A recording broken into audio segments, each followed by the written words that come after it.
A palavra do Senhor diz assim: Veio a palavra do Senhor a Jonas, filho de Amitai, dizendo: Dispõe-te, vai à grande cidade de Nínive e clama contra ela, porque a sua malícia subiu até mim.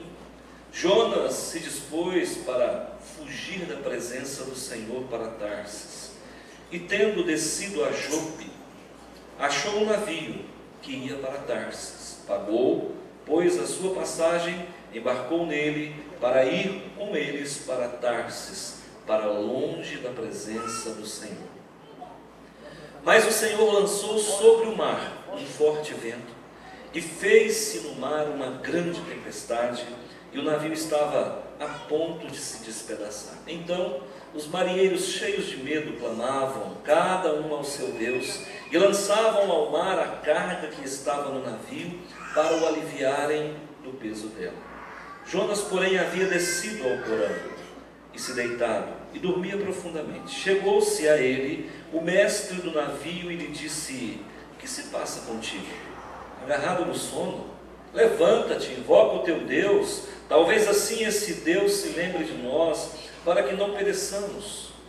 E diziam uns aos outros: Vinde, e lancemos sortes, para que saibamos por causa de quem nos sobreveio este mal. E lançaram sortes, e a sorte caiu sobre Jonas. Então lhe disseram: Declara-nos agora, por causa de quem nos sobreveio este mal.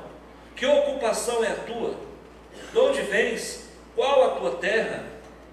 E de que povo és tu? Ele lhes respondeu: Sou hebreu, e temo ao Senhor, o Deus do céu, que fez o mar e a terra. Então os homens ficaram possuídos de grande temor, e lhe disseram: Que é isso que fizeste?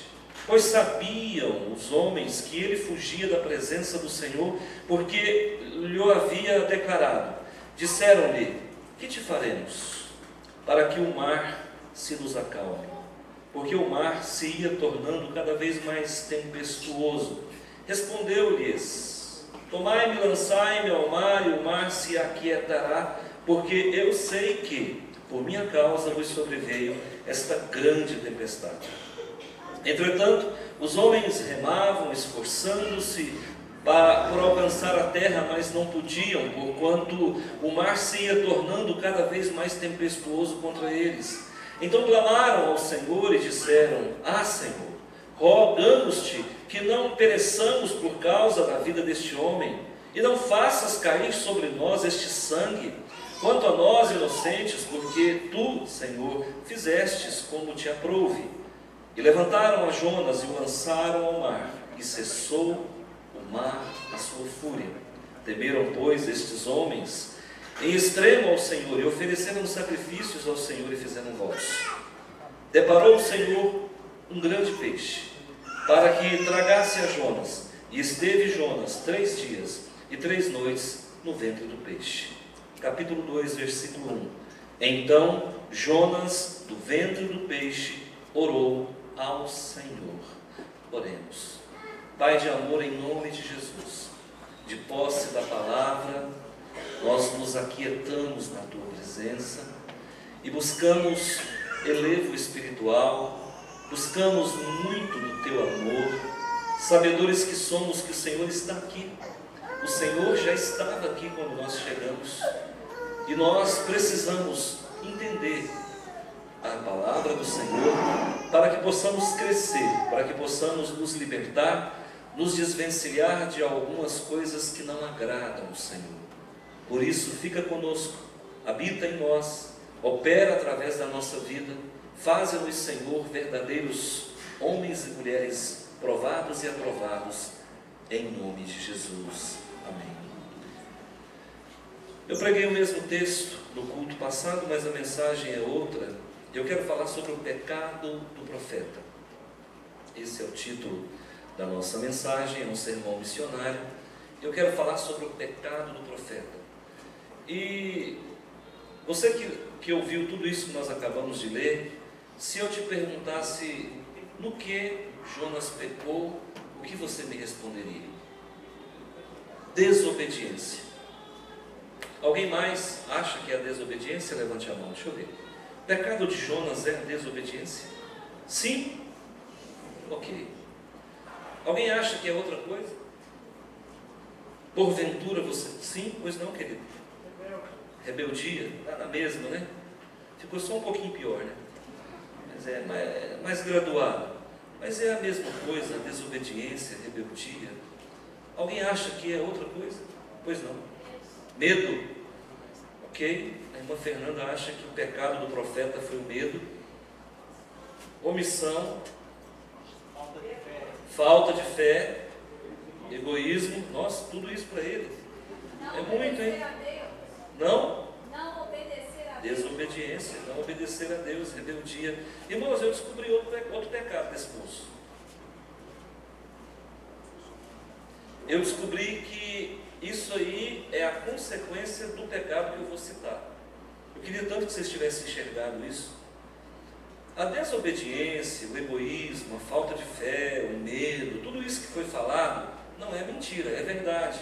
Realmente você encontra esses maus predicados na vida do profeta Jonas. Ele mostrou isso para nós. Mas eu enxerguei outro pecado. E talvez tem tudo a ver conosco. Qual foi a primeira coisa que Jonas fez depois que ele se reconciliou com Deus? Ele orou. Então qual que era o pecado do profeta? Não estava orando.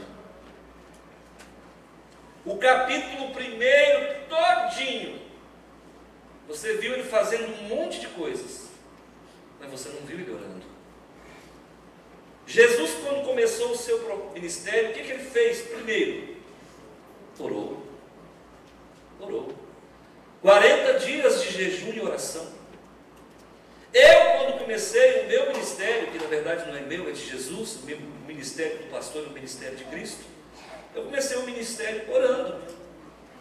Uma meia-noite eu estava com Deus, no ano de 2002, no mês de novembro. Ali eu estava em lágrimas, falando com Deus e dizendo: Senhor, afasta de mim esse cálice, eu não quero ser pastor, arruma outro. Deus não me mandou para Nínive, mas mandou para Londrina. E eu tentando fugir, porque é natural que a gente tente fugir. Mas eu comecei orando. É claro que estou a anos-luz de distância de Jonas, um profeta até canônico, né? Eu, um pobre pastor. Mas eu consegui enxergar, irmãos, isso aqui, que o pecado de Jonas, na verdade, foi falta de oração. E quando nós deixamos de falar com Deus, e é importante que se diga que oração é uma via de mão dupla. Oração, você ouve Deus e você fala. Enquanto você não ouvir Deus na oração, não ouve oração, ouve monólogo. A verdadeira oração, Deus vai falar contigo. Engana-se muita gente em achar que oração, que Deus fala na oração sempre de forma verbalizante. Nem sempre. Várias vezes Deus vai falar com você na oração e não vai dizer uma palavra, e você tem a certeza que Ele está do seu lado. Porque a presença de Deus fala. Então, irmãos, ao passo que você começa uma oração, em que você se curva diante do Eterno, você vai perceber que em um dado momento da oração, daquele ciclo de oração, você vai perceber que a atmosfera muda. Você vai perceber que você se torna mais espiritual. Você vai se sentir mais pecador. Você vai ser, muitas vezes, quebrantado. Você vai entrar no estado de gozo, e muitas vezes você vai chorar, outras vezes não. Em alguns momentos você vai falar em línguas, outras vezes não. Mas sempre haverá uma convicção da sua parte de que Ele está ali, ou de que Ele fala contigo. Isso é comunicação na oração. Eu acho muito difícil que Jonas estivesse orando para resistir a Deus a tal ponto. Eu acho muito difícil que Jonas estivesse orando. Alguém pode pensar assim: pastor, mas o senhor acha mesmo que um profeta da envergadura de Jonas chegaria ao tal ponto de esfriamento espiritual, onde ele não oraria mais? Irmãos, eu digo para vocês com certeza, se eu sou tentado a não orar, Por que o inimigo ia poupar Jonas? Fala para mim. Então, se Jesus começa o seu ministério orando, é porque ele está dizendo: olha, vocês serão tentados a não orar, mas eu já começo orando para vocês verem como que funciona. Agora, quem não ora em tempo oportuno, ora nos momentos mais difíceis da vida. Você já imaginou você orando no ventre de uma baleia? Porque na verdade eu não sei se ele estava exatamente na garganta, no estômago ou no intestino. Se tiver na garganta, o máximo que ele vai ter ali é um ácido clorídrico, é uma baba, o máximo que ele vai estar ali é molhado, aquecido, porque a baleia tem sangue quente. Até nisso Deus foi cuidadoso, porque se ele cai na barriga de um peixe, está enrolado. O peixe tem sangue frio, 0 grau. Se ele estava no estômago, mas se ele foi para o intestino, meu amigo, aí é complicado. Então, para que deixar para orar num momento tão difícil, se você pode orar hoje? Por que você vai esperar o tempo fechar na tua vida para você se dedicar um tempo maior com Deus? Então, eu quero dizer que Jonas era um profeta e ele era igual a nós, em tudo foi tentado. Homem como eu e você. Vai que Jonas gostava de um purê de batata como eu. Não sei se lá plantava batata, porque a batata é inglesa, né? Não sei se lá no Oriente tinha. Então, queridos, eu quero dizer para você que você não pode negligenciar a vida de oração. Às vezes me pego perguntando a Deus: Senhor, como que eu, com tantas limitações, com tantos defeitos, consigo fazer uma obra tão grandiosa dessa?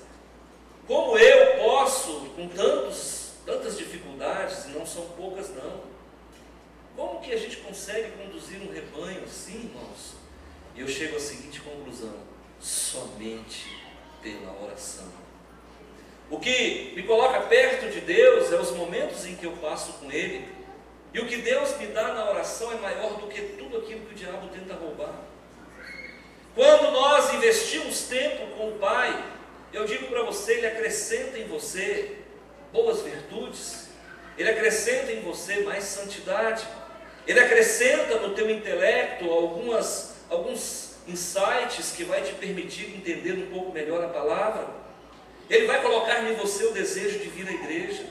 Quando você investe tempo em oração, Ele vai colocar em você uma obediência natural e sobrenatural no teu proceder. Então eu pergunto para você: por que, irmãos? Se nós não deixamos de almoçar, se nós não deixamos de jantar, quando nós levantamos, a primeira coisa que a gente procura é um pão quente com manteiga e um café. Por que a gente não esquece disso? Por que nós não nos esquecemos de nos alimentar fisicamente e a oração nós protelamos? Não, mais tarde eu oro, mais tarde eu oro, mais tarde eu oro, e pode ser que seja bem mais tarde no ventre de uma baleia qualquer. Como é que está a tua vida de oração? Tem sido esse o seu pecado? Você tem protelado? Não, eu vou orar mais tarde. Então, eu quero que não aconteça com você o que aconteceu com ele, porque senão as coisas o tempo vai fechar para você. Muito bem, você vai enxergar algumas coisas importantes aqui. Jonas era de um lugar humilde, de uma cidade pequena. Ele estava situado no Reino do Norte. O Reino do Norte, naquela época, tinha como rei Jeroboão II. Jonas teve um ministério de 40 anos, de 787 a.C. a 747 a.C. Nessa época, a Assíria era uma superpotência. Nesse tempo, a Assíria dominava o mundo. E os assírios tinham uma forma de eliminar os seus inimigos, no mínimo dolorida. Eles eliminavam os seus inimigos através do empalamento. Quem sabe o que é empalamento, levante a mão. Você quer morrer na cruz ou empalado? Cruz é melhor, né, irmão? Empalamento é você pegar um pau, cavar 2 metros de profundidade, deixar 1 metro para cima e fazer igual um lápis, fazer a ponta dele, com um apontador gigante, fica só a pontinha, você pega o cidadão e senta em cima. Isso é empalamento. Os assírios empalavam os seus inimigos, deixavam-os morrendo 2, 3 dias, com a ponta da madeira saindo, ou pela boca, ou pelos ombros, ou enfim. Quando Deus então chama Jonas e diz: dispõe-te e vai à grande cidade de Nínive e clama contra ela, porque a sua maldade subiu até mim. Jonas falou: rapaz, esse trem dói demais, véio. Não vai dar certo não. Como já estava com a vida de oração meio bagunçada, não foi difícil resistir e desobedecer a Deus. E aí, irmãos, começa a saga de um derrotado. Aí começa a aventura de um homem que foi reprovado por Deus. Quando Deus falar contigo, faça como Abraão. Deus pediu para Abraão pregar em alguma Nínive? Não. Deus pediu para Abraão sacrificar o seu? E o que ele fez? Fugiu para Tarsis? Não. Acordou de madrugada, chamou o filho e falou: Isaac, vamos fazer uma viagem de aproximadamente 3 dias. Vamos no monte Moriá sacrificar a Deus. E aí então chamou os servos, colocou ali os mantimentos nos animais, porque era uma viagem relativamente grande, também 3 dias, possivelmente 3 noites. Olha, sempre o 3 dias e 3 noites se repete na Bíblia. E foi com o filho, fez ali, preparou o altar, levou a lenha, o madeiro, e quando então ele levanta a mão para sacrificar o filho, Deus diz: não tocais nessa criança. Então, irmãos, Abraão disse sim para Deus. Você encontra Isaías, que era um homem de lábios impuros. Possivelmente Isaías contava piada suja. Possivelmente Isaías falava palavrão, porque ele era um homem como eu e você, tentado em todas as coisas.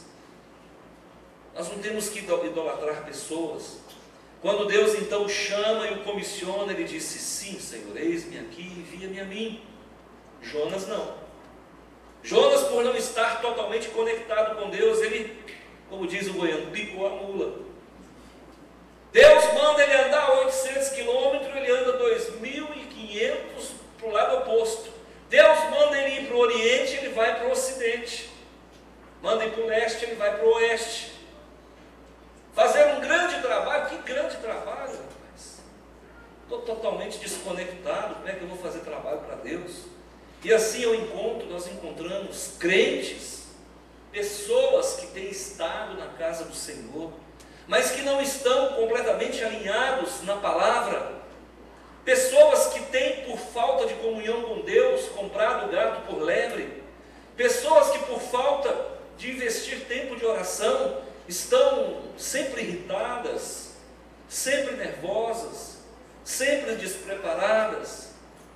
Isso tudo, irmãos, é falta de vida de oração. Quando eu paro de orar, nem eu não me aguento, porque eu sou chato. A oração tem poder de terapia, terapêutico. A oração nos leva a um quebrantamento. A oração leva à morte do eu. A oração leva à anulação das próprias vontades. A oração nos coloca na antessala de Deus. A oração, ela é o condimento da nossa vida. A oração é o que nos faz sentir o hálito gostoso da presença, o perfume de Cristo.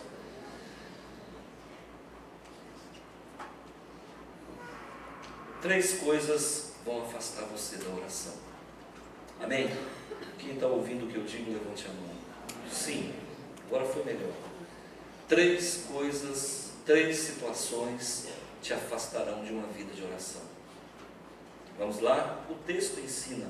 Aqui no versículo 3 está dizendo assim, Jonas se dispôs para fugir da presença do Senhor, para Tarsis. e tendo descido a Jope, ou Jope. É Jope porque não tem acento agudo no O. E mesmo porque essa palavra não pode ser acentuada porque foge às regras da gramática. Queridos irmãos, Jope significa beleza. Primeiro, o que pode te afastar de uma vida de oração?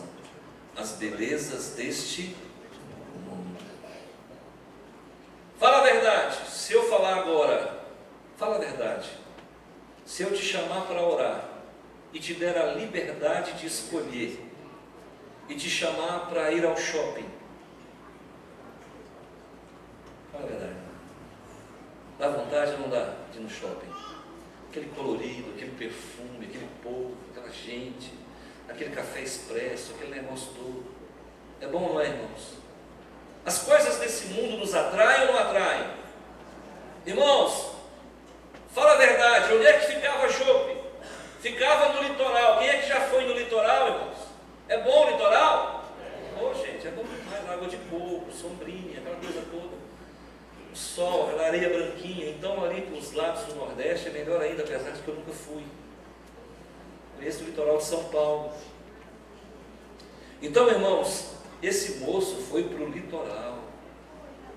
Esse moço foi para as belezas da vida. Esse moço estava mais conectado com as coisas desse mundo do que com as coisas espirituais. E eu digo para você, quem é o Jonas? Nós somos o Jonas. Um dia a gente está mais para Nínive, outro dia a gente está mais para Tarsis, um dia nós estamos mais para Abraão, outro dia nós estamos mais para Jonas, um dia a gente é totalmente ungido, está andando altaneiramente, está falando em línguas, está dando glória a Deus, no outro dia a gente quer mesmo o litoral. Essa é a vida do crente, irmão. O homem às vezes é mais conduzido por hormônio do que por Deus. Como é que está as taxas hoje? Está tudo embaixo, pastor. Serotonina totalmente acabada, vencida, aguada. Irmãos, tem dia que a gente está deprê, tem dia que nós não queremos nada com o espiritual, sabe? É a vida. Pastor, e o que fazer nessa hora? Irmãos, o que fazer é não deixar chegar nesse ponto. O que fazer, irmãos, é não chegar nessa encruzilhada. Porque toda vez que você se colocar numa encruzilhada, é porque você não está 100% espiritual, porque quem está andando com Deus não anda encruzilhada, anda em linha reta. Eu não sei se eu largo o marido ou se eu compro um carro novo. Meu amigo, se você chegar nesse ponto, você está frito. Eu não sei se eu oro ou se eu vou para o shopping. Se você chegar nesse ponto, você está frito. Isso não deve nem passar pela sua cabeça. Quando você chega no ponto de, de colocar na balança se faz a vontade de Deus ou se faz a vontade da carne, você já está na carne, irmão. Quem entende o que eu falo? A pessoa chega para mim e fala assim, pastor, é pecado? Irmão, não sei nem o que é, já é pecado. Porque você já conseguiu enxergar entre fazer e não fazer, ele está mais para fazer do que para não fazer. A resposta faz parte da pergunta. É pecado? É pecado. Você já deu a resposta, é pecado. Quem entende o que eu digo? Olha, queridos, cuidado com os jopes da vida. Cuidado com os litorais. Cuidado com as praias.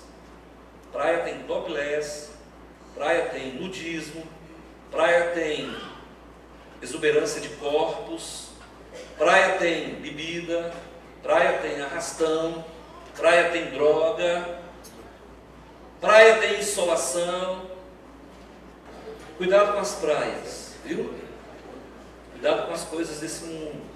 Pastor, me dá um exemplo de praia que me rouba, que é belo e que me rouba a oportunidade de orar. Tem uma praia chamada internet, o povo conhece. Quem é que já foi na praia da internet e ficou 3 dias sem sair? No litoral do pecado. Verdade, irmãos. Quem é que já entrou em sala de bate-papo? Ah, ninguém. Só na igreja do vizinho, na outra igreja ali. Aqui ninguém nunca entrou em sala de bate-papo. O povo aqui é espiritual demais. Quem é que quando entrando, procurando uma pregação evangélica, me aparece alguém rebolando na sua frente, dizendo: me abre, me abre. Miseriqueima, é isso mesmo. Não há pecado em ser tentado, o problema é se você clica. Internet, às vezes, é uma praia para nós. Tem gente que vai e não sai mais. Beleza na vida. Mas não foi só isso que Jonas encontrou, não foi só isso que ele buscou, não. Olha só, tendo descido a Jope, achou escuta, essa palavra achou não te ensina alguma coisa? Significa que ele não sabia exatamente o que ele queria. Ele queria ir para a praia. Mas chegando lá, ele encontrou um navio, achou. Falou: nossa, um navio. Ah, tive uma grande ideia. Porque na verdade ele tinha um grande chamado. Para combater um grande chamado, somente uma grande ideia. Ele achou o navio. E vai que é igual eu, nunca andou de navio. Quando come se lambuza. É ou não é? Primeira coisa que ele fez, olha o que ele diz aqui, ó. Pagou a sua passagem. Por que isso está registrado aqui, irmão? Para quem sabe ler um pingo é letra. Quando a gente busca a iluminação do Espírito Santo, uma palavra pode dizer muito. Por que está registrado que quando ele chegou, ele achou o navio e depois ele pagou, pois a sua passagem? Deixa eu te falar, esse navio não era um navio de passeio, não era um transatlântico. Esse navio não era um Titanic. Deixa eu te falar, esse navio era um navio de carga. O homem estava tão vislumbrado com o que ele tinha acabado de ver, porque aqui registra que ele achou o navio e ele pagou a passagem. Ele estava desesperado para andar de navio. E não deu para esperar nem o próximo que ia sair, porque aquele navio não era navio. Não era navio de primeira classe, nem de segunda classe. Era navio de carga. Estava levando bode, cabrito. Navio de carga. Porque a carga naquele tempo era isso. Então, irmãos, esse moço que achou navio. Tem alguém achando navios por aí? Quem não sabe para onde vai, todo vento é contrário. Põe isso na sua cabeça. Se você está fugindo de Deus, meu amigo, você vai achar qualquer coisa que vai te enrolar. Você quer ver uma pessoa se enrolar, deixa ela começar a fugir de Deus. Você quer um exemplo? Passa 3 cultos sem vir aqui e encontra 3 coisas para você fazer diferente em cada culto. Domingo, você fala: ó, domingo que vem eu não vou na igreja, eu vou em tal lugar. No outro domingo subsequente eu também não vou à igreja, eu vou em outro lugar. No terceiro domingo, você vai achar um navio, filho. E tem navio, você vai afundar junto com ele. Tem navio que não é navio, é submarino. Flutua, mas foi feito para afundar. Então eu quero que você entenda uma coisa. Cuidado quando você não estiver fazendo vontade do Senhor. Se você estiver fugindo da presença do Senhor, você pode ter certeza que o inimigo vai arrumar um navio, ó.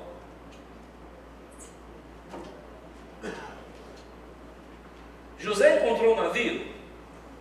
José, rei do Egito, encontrou um navio? Encontrou. Como é que chamava o navio dele? Mulher de Potifar. Você já imaginou? Você acha que o maligno ia mandar o que para ele? Essa mulher tomava banho com água mineral. Essa mulher passava creme Nivea no rosto toda noite. Essa mulher frisava o cabelo com chapinha toda semana. Essa mulher, meu amigo, tinha um cabelo, ele não era liso não, ele era seda em pessoa.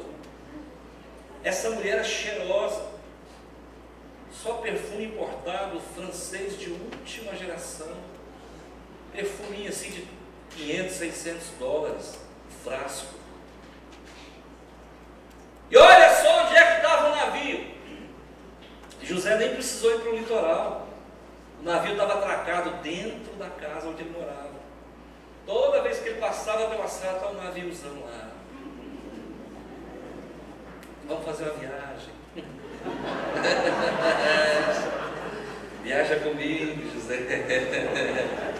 Vou te levar para outras pastagens, José.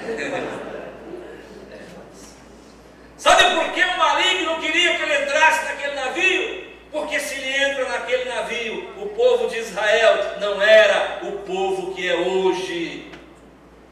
Irmãos, quando o inimigo te mostrar uma porta escancarada, sem vergonha, maligna, perniciosa, você pode ter certeza que ele já enxergou coisa boa na tua vida e ele quer roubar a tua bênção. Você toma cuidado. Enganoso é o coração do homem, a resposta certa vem dos lábios do Senhor. Cuidado com essas portas que se abrem na tua vida. Quantas pessoas saem para fazer uma viagem de trabalho e acabam, irmãos, fazendo uma viagem no transatlântico do inferno, e quando volta para casa, volta todo desconectado, todo arrebentado. Então eu digo para você, cuidado, irmão, quem está em desacordo com a palavra de Deus, quem não tem ouvido o Senhor, quem não tem orado, quem não tem investido tempo no Senhor, vai achar um navio qualquer, e por estar despreparado, vai subir nesse inferno, nessa miséria. Quantos jovens entraram nas drogas e hoje não conseguem sair? Porque um dia entraram num navio chamado prazer a todo custo. Sexo, droga, rock and roll. É isso que o mundo tem deixado para nós. E esse negócio é tão infernal que tirou meninos sérios de dentro das igrejas para profanar o mundo. Se você não sabe, Elvis Presley era crente. E eu exatamente não sei onde ele está, porque um dia ele entrou num navio chamado rock and roll. Morreu aos 42 anos, vitimado por droga. Um homem que poderia estar conosco aí com 70 anos, contando grandes histórias para o povo de Deus, dando grandes testemunhos. Hoje exatamente eu não sei onde ele está. Quantas pessoas, irmãos, foram e vão para o inferno porque um dia foram jovens. A juventude pode ser um navio de morte, porque a juventude abre portas que nunca mais vão se fechar na sua vida. As pessoas entram nessa coisa, as pessoas entram nessa viagem, quando menos esperam, nunca mais desce, nunca mais aporta, nunca mais atraca. Eu te pergunto, qual a viagem que você está fazendo? Para Tarsis ou para Nínive? Nínive era um país violento. Nínive era um país cruel. Era um povo pecador. Mas era a vontade de Deus para a vida daquele homem. Deus nem sempre vai ter vida fácil para você. Ele nem sempre vai ter para você um pudim de leite. Mas eu te garanto uma coisa, no que Ele te colocar, pode ir que você vai ser bem sucedido. Tem mais problema aqui, por que esse moço não orava? E eu vejo aqui na igreja, irmãos, aqui, ó, aqui, não é na igreja do vizinho não.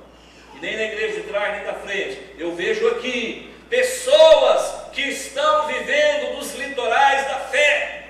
Pessoas que estão embarcadas em navios da apostasia. Pessoas que não conseguem se levantar. Pessoas que não conseguem se posicionar. Ouve uma palavra dessa e o máximo que sentem, irmãos, são coceiras nos ouvidos. E alguns dizem, pastor, prega com propriedade, por favor. Eu não estou aqui para pregar com propriedade, eu estou aqui para falar no teu coração. Eu estou aqui para trazer para você uma palavra de vida eterna. Eu estou aqui para realinhar, para reorientar a tua vida. Eu estou aqui para ser sal da terra e luz do mundo. Eu estou aqui para que você vá embora e essa palavra não saia da tua mente.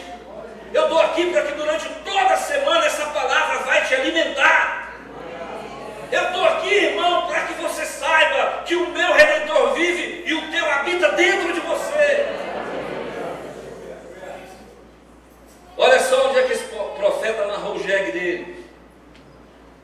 Continuando. Ele foi para onde? Tarsis. Tarsis era o símbolo da riqueza, do poderio econômico. Tarsis era o símbolo do domínio político. Agora, 3 coisas então tiram o foco de um homem na oração. Primeiro, a beleza deste mundo. Segundo, as iscas de Satanás. Navio são iscas de Satanás. E a terceira,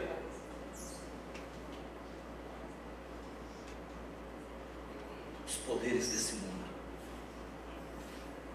Dinheiro, fama, sucesso.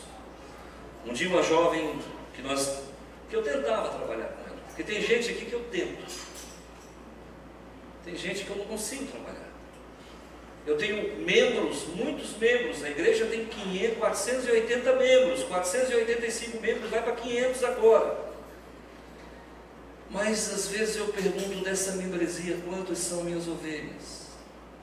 A Bíblia diz que a ovelha ouve a voz do seu pastor. Agora, a Bíblia diz que o bom pastor dá a vida pelas ovelhas. Eu tenho procurado dar a minha vida. A cada dia que passa eu estou mais velho, a cada dia que passa a minha cabeça está mais branca, a cada dia que passa as limitações vão chegando, e eu sei que daqui a pouco eu vou passar o cajado. Tenho consciência disso, irmãos. Eterno é Deus.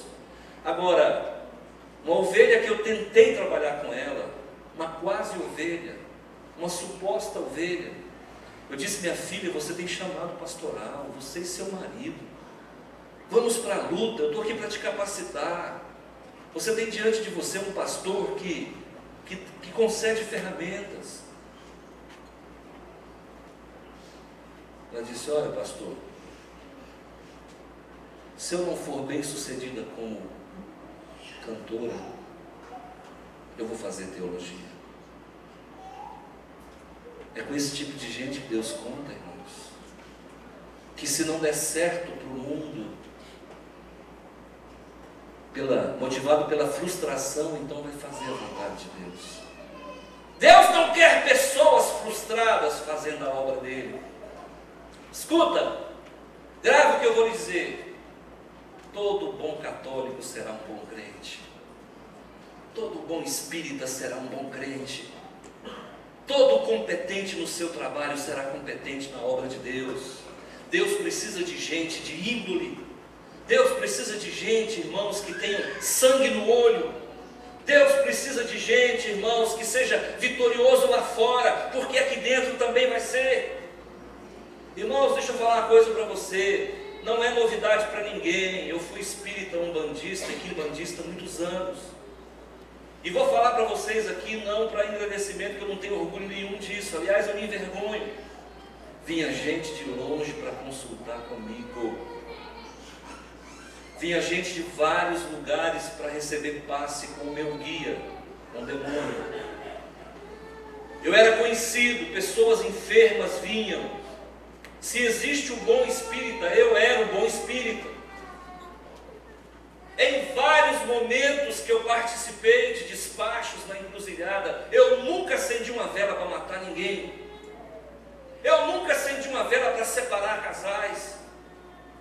Eu nunca fiz mal para ninguém, porque mesmo servindo a Satanás naquele tempo, eu sabia o que agradava e o que desagradava a Deus. Realmente estive em muitas encruzilhadas. Cansei de amanhecer bebendo e fumando charuto.